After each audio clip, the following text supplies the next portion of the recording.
제7일 안식이기도 하고 우리 토막 강해 7번째 날 1월 8일입니다. 오늘은 예고한 대로 창세기 21장으로부터 24장까지 4장을 복습하겠습니다.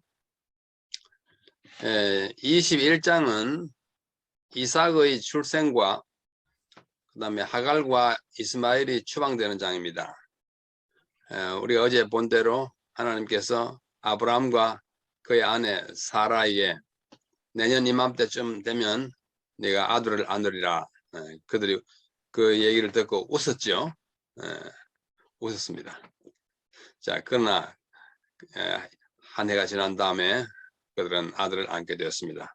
여호와께서 말씀하신 대로 사라를 돌보셨고 또 여호와께서 말씀하신 대로 사라에게 행하셨으므로 사라가 임신하고 하나님이 말씀하신 시기가 되어 노년의 아브라함에게 아들을 낳으니 그러니까 100살이 돼가지고 아들을 낳았어요. 아브라함이 그에게 태어난 아들 곧 사라가 자기에게 낳은 아들을 이삭이라 하라 그랬기 때문에 이삭이라고 했습니다. 참 우스운 일이죠. 재밌는 일이죠. 조금 야하게 말하면 웃기는 일이죠. 네. 그래서 그 아들을 이삭이 난 지 8일 만에 그가 하나님이 명령하신 대로 할례를 행했습니다. 할례는 네가 네 아들과 네 자손 후손으로 메시아가 올 것이니까 절대로 너를 벗어난 다른 민족과 통혼하지 마라. 네 자손들끼리 결혼해가지고 혈통을 보존하라는 뜻으로 할례를 행했습니다. 아브라함이 그의 아들 이삭이 그에게 태어날 때 100세였어요. 사라가 한 말입니다. 하나님이 나를 웃게 하시니, 뭐 한마디로 하면 나를 웃기시니, 그러죠? 그 말이잖아요. 나를 웃게 하시니 듣는 자가 다 나와 함께 웃으시로다. 사라도 굉장히 그 유머가 있는 사람인 것 같아요. 하나님이 나를 웃기시니 듣는 자가 다 웃자. 그래 우리 아들 이름이 웃자다. 이삭이 웃자예요. 웃자. 그래서 그가 그 다음에 한 말 동안 사라가 자식들을 젖먹이겠다고 누가 아브라함에게 말하였겠나마는 아브라함의 노경에 내가 아들을 낳았다 하면서 큰 기쁨의 함성을 지르고 그 아이가 자라가지고 젖을 뗄 때 한 잔치를 베풀습니다. 이삭의 뜻이 웃음이에요. 제가 우리 어머니한테 들은 얘기인데요. 어릴 때 한 부부가 이제 첫날 밤에 대화를 나눴대요. 그 부인이 그냥 신부가 말하기를 여보 우리가 앞으로 아들을 낳을 텐데 아이 낳으면 이름을 뭐라 할까요? 첫날 밤에 그렇게 물었대요. 근데 그 신랑이 참 들으니까 정말 웃겨서 가관이다. 정말 가관이다. 이랬더니 가관이라고 지어요? 라고 말했대요. 그런 말을 한간의 말을 내가 들었는데 이 웃어가지고 뭐 이름이 웃음이 됐어요. 그래서 웃기시는 하나님입니다. 하나님의 해학이라는 것은 한자로 어려운 한자지만은 우리가 흔히 말하는 휴머예요. 하나님은 휴머러스한 하나님이십니다. 너무 우리 엄숙하게만 생각하지 말고 하나님은 정말 다정한 아버지, 아들, 딸이 아버지한테 좀 뭐랄까요 아주 편하게 대하는 그런 하나님의 모습입니다. 그래서 이제 아이가 자라가 잔치를 베푸는데 성경에는 잔치가 참 많이 나옵니다. 출애굽기에 보면은 언약의 잔치, 여기 보면은 젖을 떼는 잔치, 또 뭐 잔치가 아주 많아요. 그래서 잔치만 가지고도 한 큰 글을 쓸 수 있고 또 설교도 할 수 있습니다. 자, 그래가지고 아이가 자라는데 이제 그의 이복 형인 이스마엘과 이제 갈등이 생깁니다. 9절로 보면 사라가 보니 아브라함의 아들 애굽 여인의 하갈의 아들 이스마엘이 이삭을 희롱합니다. 놀렸어요. 자꾸 보니까 그러니까 나이 차이가 한 13년 차이니까 얘가 젖을 뗐으니까 한 뭐 너댓 살 됐다 합시다. 그러니까 그 이스마엘은 한 17, 18세가 된 거예요. 그 조그만 아이를 자꾸 놀리고 막 이러니까 사라가 안 되겠다 싶었어요. 이 여정과 그 아들을 내쫓으라고 말합니다. 그래서 아브라함이 큰 고민이 생겼어요. 아브라함은 참 믿음이 조금 없어져 가지고 그 이스마엘을 낳게 되지 않습니까? 좀 더 기다려야 되는데 기다리지 않고 자기들끼리 인간적인 노력으로 이거 후손을 구하자 낳자 해가지고 사라가 제안한 대로 그 하갈을 통해서 아이를 낳았는데 이 정말 어떤 경우로든지 태어나는 아이의 생명은 중요하지만 아들을 이게 함부로 낳으면 참 문제가 많습니다. 이스마엘의 후손이 오늘날 그 아랍 족속이거든요. 이 세상의 가장 큰 분쟁은 그 유대인과 그 이스마엘 후손인 아랍인가의 분쟁입니다. 그 뭐 이슬람 교인들이 수십억이잖아요. 그래서 아들을 함부로 낳으면 안 되는데 낳아가지고 인류에 큰 고통을 안겼습니다. 하여튼 그래도 그 아들 생명은 귀한 겁니다. 그래서 할 수 없이 하나님의 그 허락을 받아가지고 그 하갈과 그 아들 이스마엘을 쫓아낼 수밖에 없습니다. 거기 하나님이 이렇게 말씀하십니다. 13절 초록색 글자 13번 그러나 여종의 아들도 내 신이 내가 그로 한 민족을 이루겠다. 아브라함이 아침에 일찍 일어나 떡과 물 한 가죽 부대를 가져다가 하갈을 어깨에 메어주고 그 아이를 데리고 나가도록 뭐 이렇게 말은 부드럽게 했지만 사실은 쫓아내는 것입니다. 그래서 이 아이를 데리고 쫓겨나지 않습니까? 이 그림은 지난번에 보여드린 것입니다만 왼쪽 흑백 그림은 그 사라가 그의 여종 하갈을 아브라함에게 데려와 가지고 이해하고 사이에 아이를 낳아 가지고 우리 씨를 삼자 할 때입니다. 그 사라의 표정과 하갈의 표정이 참 아주 뭐 영어로 말하면 리얼해요. 정말로 하갈은 마지못해 이제 붙잡혀온 것 같고 이런 아브라함도 이런 실수를 해가지고 아이를 낳았습니다. 자 오른쪽에는 이제 쫓아냅니다. 아브라함이 그 이렇게 옆구리에 가죽 부대를 한 대 차고 가지고 하갈이 그 다음에 이스마엘 손을 잡고 나갑니다. 나가가지고 저기 떨기나무 아래서 엉엉 대성망성대곡을 하지 않았습니까? 그래서 하나님이 그를 위로해가지고 물을 주시고 그래서 나가서 살게 합니다. 그래서 이스마엘이 애굽 여자와 결혼을 하게 되는 것입니다. 그 다음에 21장의 마지막 부분에는 아비멜렉이 나타납니다. 아비멜렉이 두 번째 나타나죠. 그때 군대 장관이 비골인데 이 두 사람이 아브라함과 와가지고 그 아비멜렉과 비골은 그 블레셋 지역에 살았었는데 그게 그랄 땅입니다. 그랄 땅에서 아브라함의 무리가 많으니까 우물 정탈전이 벌어진 것입니다. 우물. 성경의 우물은 대단히 중요합니다. 또 우물 가지고 제가 설교도 가끔 하는데 우물은 굉장히 의미가 깊어요. 여기 우물을 놓고 또 정탈을 벌이는 것입니다. 그래서 이 아비멜렉이 비골과 함께 아브라함에 가지고 타협을 합니다. 서로 싸워가지고 막 하니까 서로 자기가 옳다 그러고 서로 내 거다 하는데 사실 그 우물은 아브라함이 파놓은 것인데 이 사람들이 와서 빼앗아 가지고 그랬어요. 그래서 아비멜렉이 와서 이제 흥정을 하죠. 우리 싸우지 말자. 무엇 때문에 이 탈이 났는지 내가 이제 알겠다. 그래서 거기서 두 사람이 서로 맹세합니다. 31절 두 사람이 거기서 서로 맹세하였으므로 그 우물 이름을 보엘세바는 맨 아래줄에 보면은 맹세의 우물이라는 뜻입니다. 맹세의 우물. 그 우물이라고 일컬어지는 우물이 지금도 있어요. 보엘세바에 가면, 보엘세바 옛 땅에 가면, 제가 이 사진을 보여드리지 못하지만 하여튼 우물이 있어요. 제가 한번 가보니까 이게 그때 우물이라고 그러는데 아마 그럴 것 같아요. 그 부근에 다른 우물이 없어요.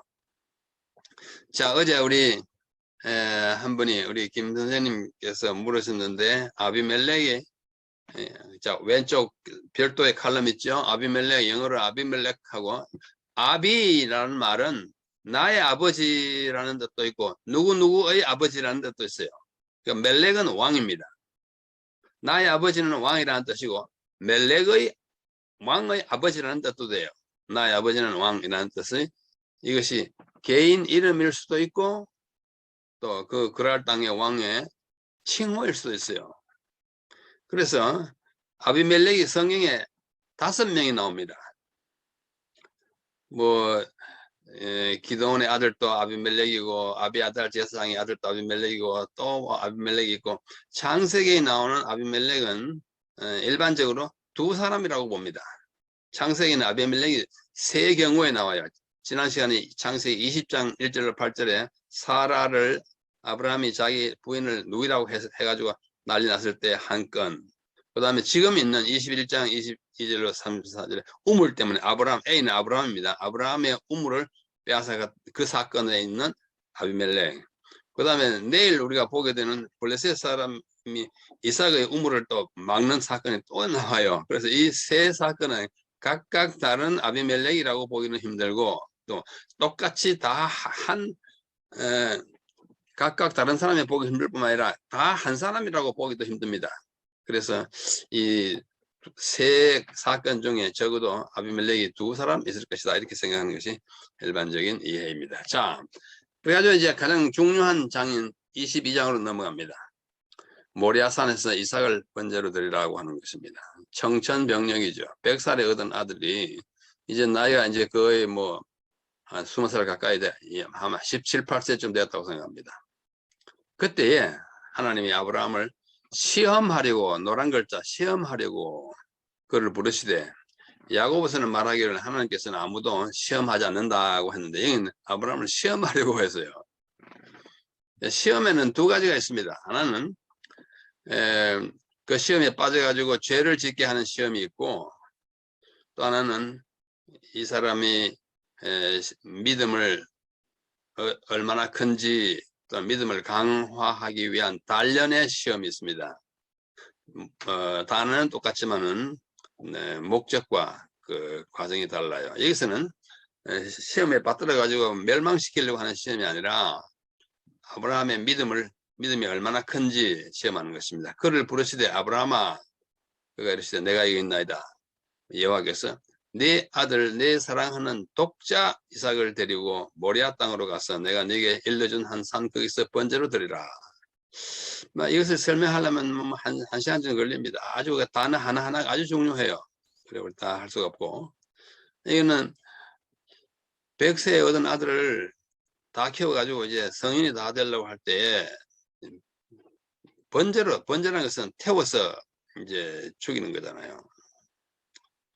그 다음에 성경은요, 그렇게 말씀하신 다음에 3절에 보면 아브라함이 아무런 그거 없이 그냥 그 다음날 아침에 일찍 일어나 나귀의 안장을 지우고 2 종과 그의 아들 이삭을 데리고 번제할 썰나무를 쪼개가지고 올라갑니다. 한 3일에 걸렸어요.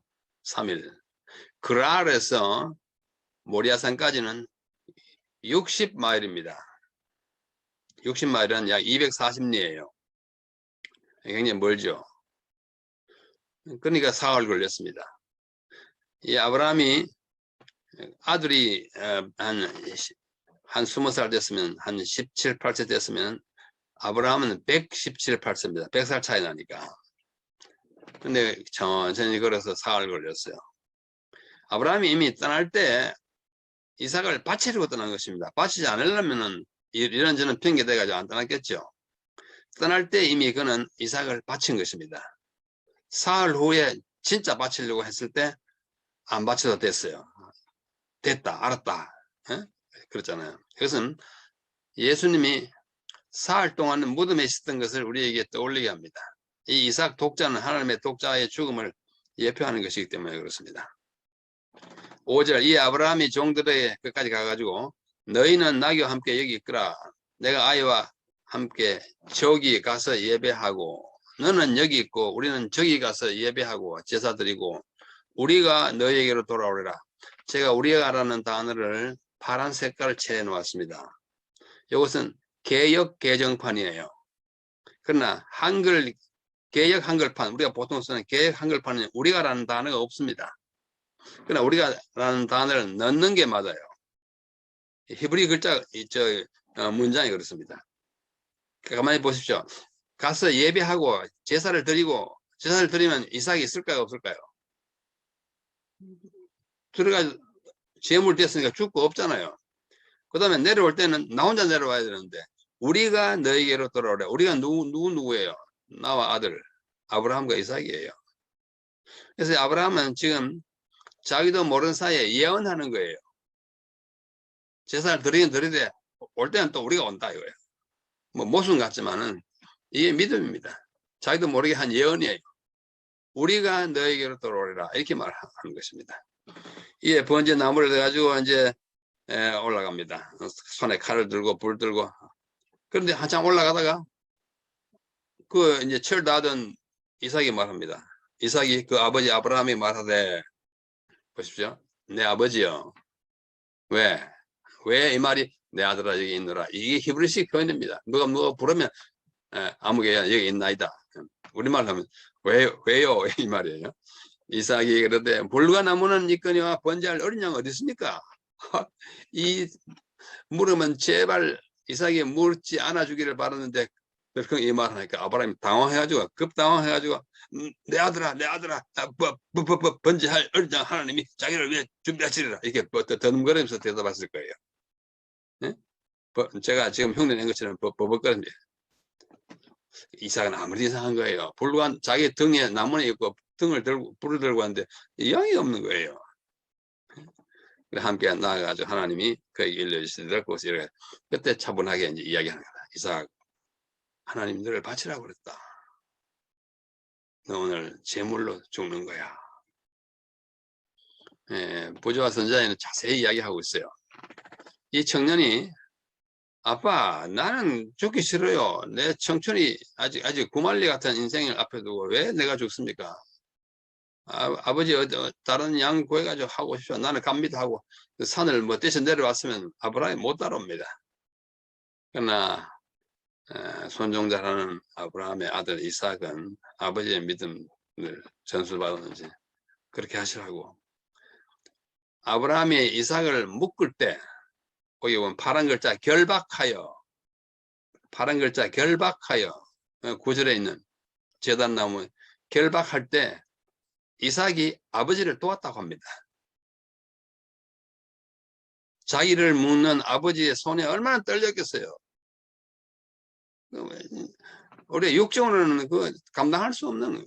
내가 내 아들을 묶어가지고 이제 제사를 벌벌 떨고 참 못하니까 아버지를 도와서 자기를 묶었대요.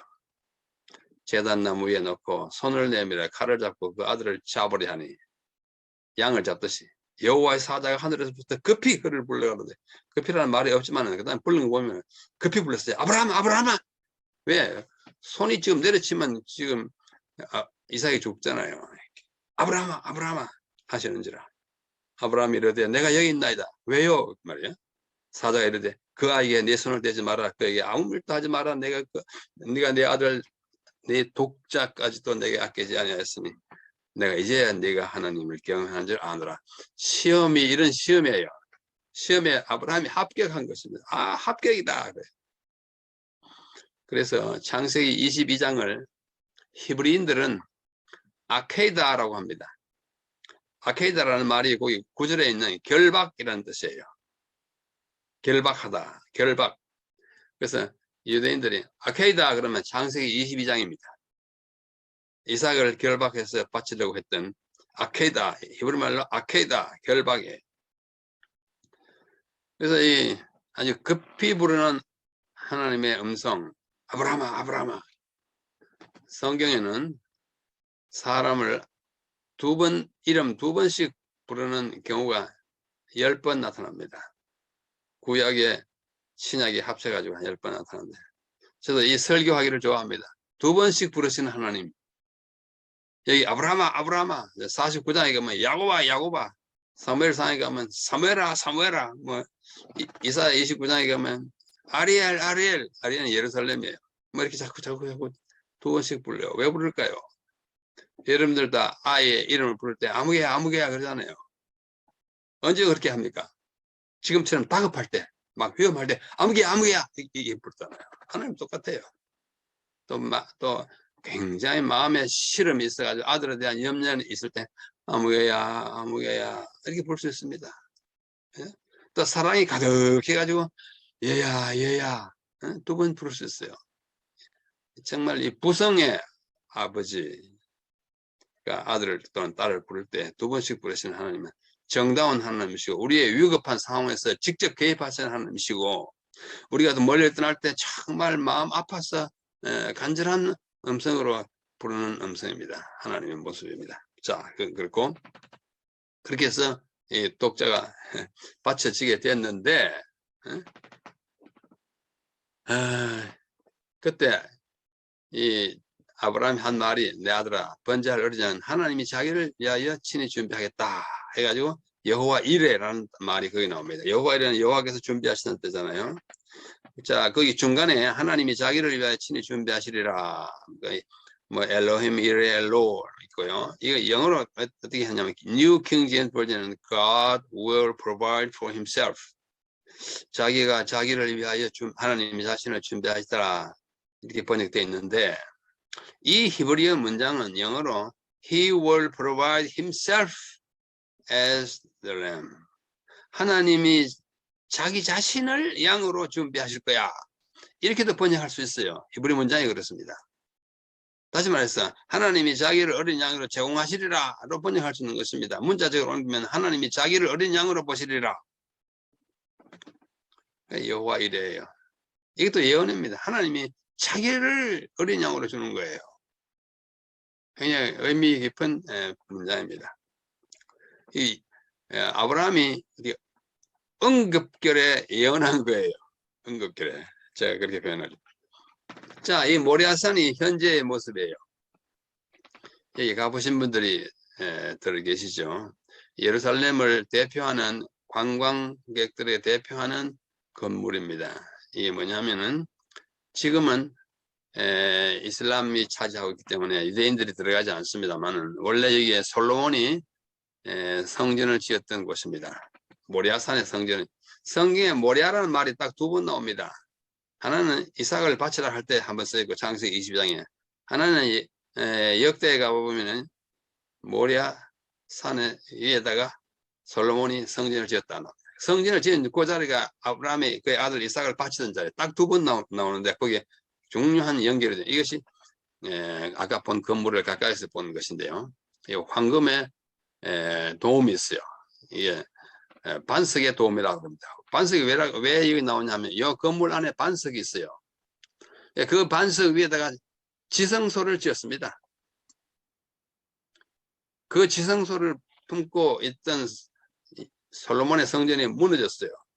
무너지고 나서 나중에 이슬람 교인들이 차지해가지고 거기다가 이 도움 사원을 지어놓습니다. 아마 여기 들어가 보신 분은 별로 많지 않을 거예요. 저도 한 두 번밖에 못 들어갔는데 요즘에 이슬람들이 차지해가지고 외부에 출입을 잘 안 시킵니다. 자, 들어가면 이렇습니다. 오른쪽에 그 반석이 보이잖아요. 반석을 중심으로 해가지고 빙 둘러가면서 이렇게 기둥을 세워놨어요. 그 빨간 부분은 이제 밑바닥 천이고요. 기둥 세워놓은 그 안에 반석이 있고, 여기가 솔로몬이 지성소를 지었던 자리입니다. 성소터예요. 왼쪽의 지도는 이렇게 거의 사각형 비슷하게 된 것은 전체는 예루살렘의 구도성이고, 정말로 직사각형인데 마운트 모라이아라는 직사각형 있잖아요. 거기가 성전터입니다. 이걸 이게 모리아산이라고도 하고 성전산이라고도 합니다. 그러니까 이 내부가 이렇게 생겼어요. 참 의미 깊은 곳입니다. 왜 모리아산으로 가라 했는 거 아니? 거기에 성전이 지어질 것이 있고, 마침내는 그 바로 옆에서 예수님이 돌아가시기 때문입니다. 여기 예수님이 골고다 언덕은 이 성전터에서 불과 뭐 한 1, 2km밖에 되지 않습니다. 근데 이 산 전체가 예수님이 돌아가실 산이에요. 거기에 모리아산 이삭을 바치라고 한 것은, 이삭이 예표하는 하나님의 독자, 아브라함의 독자가 예표하는 하나님의 독자가 희생제물로 돌아가실 그 땅이기 때문에 내가 미리 가서 거기서 제사를 지내게 한 것입니다. 이 사실을 일컬어서 히브리서 11장에 보면 아브라함은 시험을 받을 때에 믿음으로 이삭을 드렸으니 그는 약속들을 받은 자로 돼 그 외아들을 드렸느니라. 독생자를 드렸어요. 시험에 받았다는 말은 아까도 말씀드린 바와 같이 유혹해가지고 유혹의 시험이 아니고 단련의 시험입니다. 믿음의 유무, 믿음이 있는지 없는지, 믿음이 다소 많은지 적은지를 시험하는 것이었습니다. 그러니까 믿음을 통하여 믿고 자기가 정말 억울하고 안타깝고 아프지만은 한 외아들이 여기는 히브리스니까 헬라어잖아. 헬라의 외아들을 모노게네스라고 합니다. 모노게네스라는 말은 독자 하나뿐인 요한복음 3장 16절에 나오는 독생자의 독자가 모노게네스예요. 그러니까 이삭도 모노게네스고 예수님도 모노게네스예요. 이삭은 아브라함의 모노게네스고 독생자이고 예수님에게만 독생자라고 그러고 다른 사람은 다 독자라고 그랬어요. 그러나 원어는 똑같습니다. 헬라. 나인성 과부의 독자도 모노게네스예요. 누가복음 8장 42절에도 회당장 야이로의 딸도 독녀예요. 외딸이에요. 무리 중에 한 사람의 외아들 다 모노게네스인데 하나뿐인 것을 말합니다. 아브라함은 결과에 대하여 묻지 않고 믿음으로 순종했습니다. 아들 죽으면 어떻게 됩니까? 묻지 않았어요. 따지지 않았어요. 절대적 복종으로 한 것입니다. 이것이 도레라고 하는 프랑스의 그림 그리는 사람이 이삭을 드리고자 하는 아브라함의 모습과 천사가 하나님을 대신해 이제 아브라함아 제발 그러지 말라고 할 그 장면입니다. 아브라함아 네 독자까지도 아끼지 않았으니 이제 내 믿음을 알겠다. 자, 또 다른 사람은 이 그림을 이렇게 그렸습니다. 이탈리아의 유명한 화가의 같은 비슷한 맥락이죠. 자, 이렇게 하면서 여호와 이레의 믿음이 나타나는데 독자 이삭의 희생은 독생자 그리스도의 십자가의 죽음을 예표합니다. 그 다음에 부조와 선자의 말씀을 인용했습니다. 하나님께서 아브라함에게 그의 아들을 죽이라고 명령하신 것은 그의 믿음을 시험하시는 동시에 복음의 실제를 그의 마음에 새겨주기 위함입니다. 복음이 뭐냐? 하나님의 독생자를 통해서 이루어지는 구원이다 그거예요. 그걸 알려주기 위해서 그 무서운 시련의 어두운 날 동안 그가 참은 고통은 그가 자신의 경험을 통하여 무한하신 하나님께서 사람을 구속하기 위하여 치르신 희생의 위대함을 깨닫게 하려고 허락하셨다. 참 예언의 말씀은 성경의 깊이를 굉장히 우리가 깊이 느끼게 해주는 구절입니다. 그런데 아브라함은 그의 독자 이삭을 제물로 드리는 경험을 통하여 하나님께서 그의 독생자 그리스도를 희생 제물로 드리는 것의 고통이 얼마나 큰지를 깨달았습니다. 이것이 바로 예수께서 말씀하시기를 요한복음 8장 56절에 요한복음 8장 보면 사람들이 막 와가지고 예수님 따지지 않습니까? 당신 뭐냐 도대체? 속 시원하게 좀 말해봐라. 내가 다 말하는데 또 말하라 그러냐? 그래서 예수님 물습니다. 당신들 왜 자꾸 나를 이렇게 괴롭게 하느냐? 너의 조상 아브라함은 나의 때 볼 것을 즐거워하다가 보고 기뻐하는데 아브라함의 후손이라고 하는 사람 당신은 도대체 뭐냐? 이렇게 꾸짖는 거예요. 여기 내 조상 아브라함은 나의 때 볼 것을 즐거워하다가 보고 기뻐해. 아브라함이 자기를 보았다 그거예요. 유대인들이 당신이 아직 나이가 뭐 50도 안 되는데 뭐 아브라함을 보았다고? 도대체 말이 되느냐 이렇게 막 따지는 요한복음 8장에 나와요. 이 요한 8장 56절은요. 왼쪽 그림 보십시오. 이삭을 묶어놓고 작업을 하면서 그 마음에 극심한 고통을 통하여 그 그림 상단에 있는 예수님이 십자가에 못 박혀 돌아가시는 것을 보신 것입니다. 하나님이 독생자를 이렇게 주시는구나.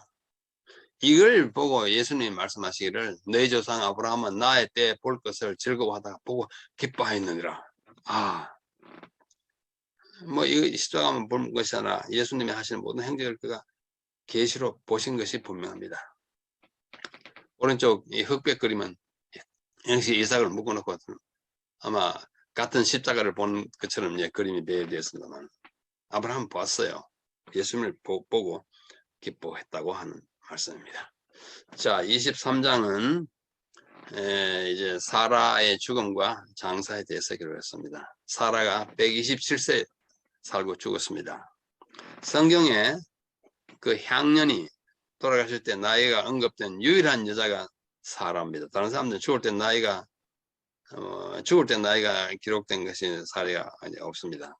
그만큼 사라의 죽음을 중요시 여기는 창세기 기자의 믿음이 있다고 봅니다. 죽었으니까 이제 뭐 해야 할까요? 장사해야죠. 그래서 가나안 땅 헤브론에 가서 그것이 죽었기 때문에 이 사람은 이제 멀리 거기서 바벨론에서 온 사람이기 때문에 땅이 없잖아요. 마므레 17절 마므레 앞 막벨라에 있는 헤브론의 밭을 살려고 땅 흥정을 합니다. 그 헤브론에 있는 마므레예요. 그래서 헤브론을 찾아가지고 굉장히 그 예의를 갖춘 대화가 오갑니다. 아브라함이 굉장히 예의가 또 있어요. 그때 그 사람들이 아이고 당신은 하나님의 사자인데 방백인데 그냥 땅 가지시라고. 아니 왜 땅 가질 수가 없다고. 땅 가지시라고.